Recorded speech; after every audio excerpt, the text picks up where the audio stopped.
Hola a todos y bienvenidos a Excelso, su canal para aprender Excel en YouTube. En esta ocasión continuamos con el curso de estadística en Excel con este nuevo capítulo donde veremos ahora las medidas de dispersión. Pero bueno, ¿qué son estas medidas?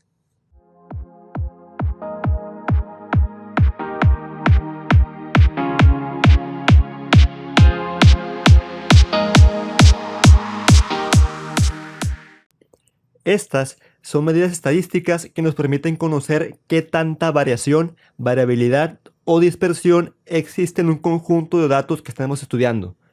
Las más importantes son estas que veremos a continuación.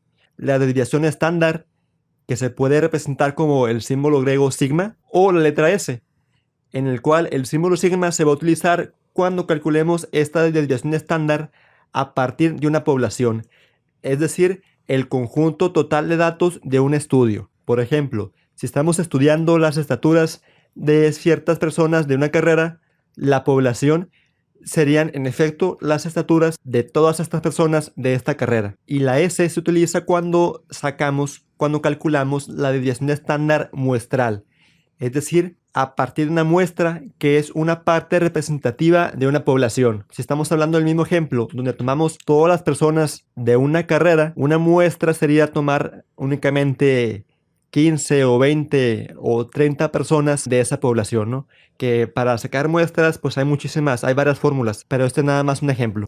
También tenemos el rango y también el coeficiente de variación. Definiendo cada uno por separado, tenemos que la desviación estándar es una medida de variabilidad, como todas estas que veremos a continuación, que indica qué tan esparcidos o dispersos están los datos con respecto a la media.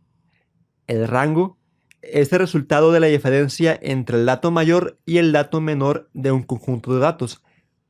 Y el coeficiente de variación es una medida que indica la magnitud relativa de la desviación estándar y la media. Y este es útil para contrastar la variación de dos o más variables en diferentes escalas. Por ejemplo, si queremos comparar metros con centímetros o metros con kilogramos. Esta medida nos va a servir para comparar, por ejemplo, un conjunto de datos de estaturas y un conjunto de datos de pesos. ¿Cuál conjunto de datos es el que tiene mayor dispersión? Es por eso que este coeficiente indica magnitud, a diferencia de los otros dos indicadores. Ahora, poniendo como ejemplo esta gráfica de distribución normal, esta distribución de la campana de Gauss, que también tocamos en el episodio pasado de medidas de tendencia central, a mayor desviación estándar, esta campana va a ser más ancha, menos esbelta. Y a menor, mientras más pequeña sea esta desviación estándar, la campana, esta distribución va a ser más esbelta o delgada. El rango simplemente es el dato mayor de un conjunto de datos menos el dato menor, y el coeficiente de variación, como ya comentamos, es una medida relativa, la cual vamos a calcular dividiendo la desviación estándar entre la media de un conjunto de datos. Pero bueno, ya basta de tanta teoría, vamos a la práctica. En esta pequeña pausa informativa les comparto mi más nuevo proyecto del podcast Ingenio, un medio para que estudiantes y profesionales de cualquier giro o carrera vean que la ingeniería de procesos es útil y aplicable a todo tipo de organización. Ingenio es ingeniería de procesos más allá de la manufactura. Síguenos en Facebook e Instagram y escúchenos en Anchor, YouTube o Spotify. Apoyándonos con el ejercicio del video pasado, tenemos aquí las estaturas de 15 personas, pero aparte agregamos el peso también de 15 personas independientes. Lo que tenemos que hacer para ambos casos es calcular la desviación estándar, el rango y el coeficiente de variación. Empezamos primero con la desviación estándar, la cual vamos a calcular con la fórmula, con el método tradicional usando la fórmula. Entonces, la desviación estándar se va a calcular de la siguiente forma. Vamos a tomar cada dato, le vamos a restar el promedio de ese conjunto de datos. Aquí aplicamos esta función de promedio. Y todo esto se va a elevar al cuadrado. ¿Por qué? Para eliminar cualquier dato negativo y que tengamos únicamente valores positivos. Entonces, elevamos esto al cuadrado.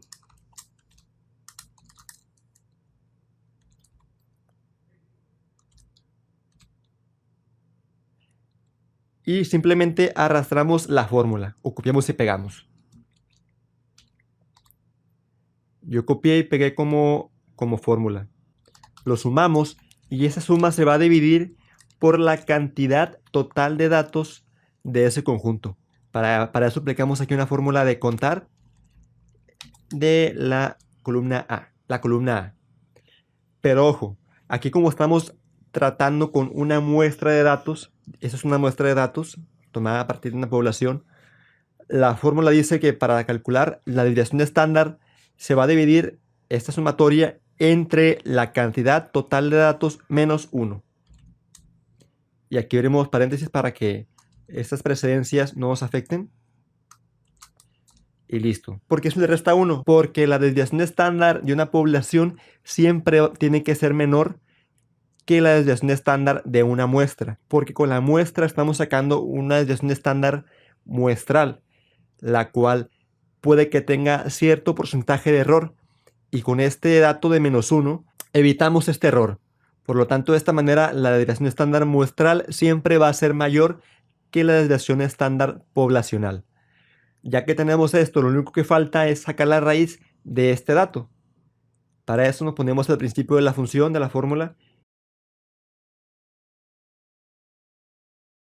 y tecleamos la función de raíz.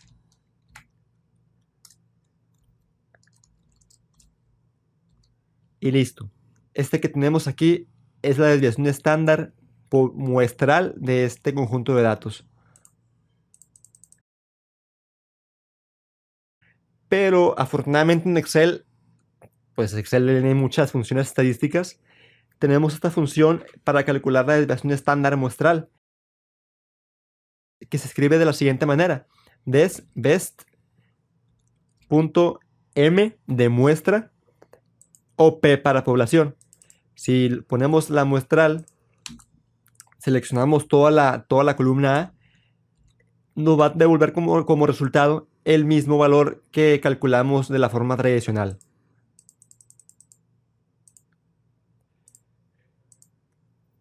Ahora, si en vez de la M ponemos la P, veremos que para calcularla con la fórmula poblacional, efectivamente el dato fue menor, más pequeño que este. Entonces lo dejamos con la función muestral.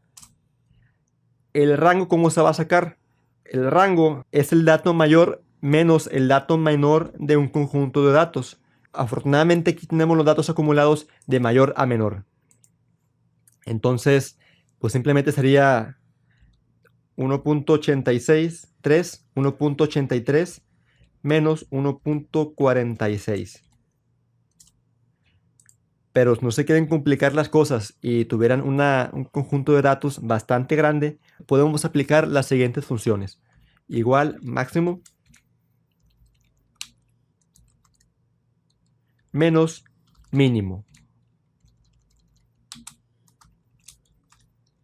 Y es lo mismo. Aquí tenemos el rango de este conjunto de datos. Por último, lo único que falta es calcular el coeficiente de variación, que este es bastante sencillo. Es nada más dividir la desviación estándar del conjunto de datos entre el promedio de ese mismo conjunto. Y lo ponemos como porcentaje. Y listo. Ahora haremos lo mismo con el conjunto de datos de peso. Sacamos la desviación estándar muestral.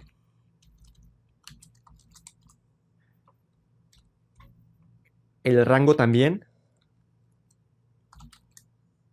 Como aquí no está acomodado de mayor a menor, es un poco más complicado.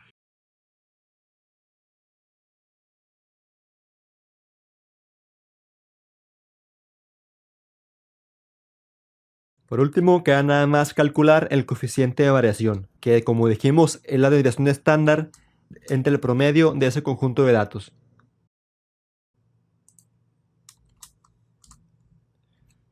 Y lo ponemos como porcentaje. Otra medida estadística que no comenté, pero que también es importante, es la varianza. La varianza es simplemente el cuadrado de la desviación estándar, o si sacamos la desviación estándar de forma tradicional, Pues simplemente es la fórmula sin aplicar la raíz cuadrada, que esta es aplicable en estadística inferencial.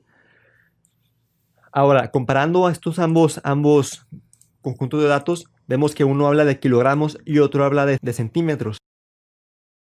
Son escalas totalmente diferentes.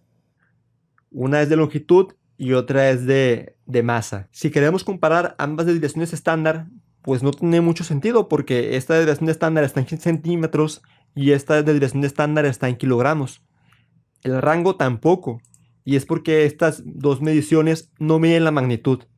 Sin embargo, tenemos el coeficiente de variación que sí mide la magnitud de los datos y se puede utilizar para comparar estos dos conjuntos. Por lo que aquí efectivamente vemos que la desviación estándar pues, es bastante mayor que la estatura, pero como estamos hablando, dijimos, de escalas diferentes, pues no me dice mucho. Pero con este coeficiente de variación podemos ver que efectivamente la variable de peso tiene mucha más variación que la variable de estatura, casi el doble. Estamos hablando que de 5.31% donde el coeficiente de variación se brinca a casi un 10%.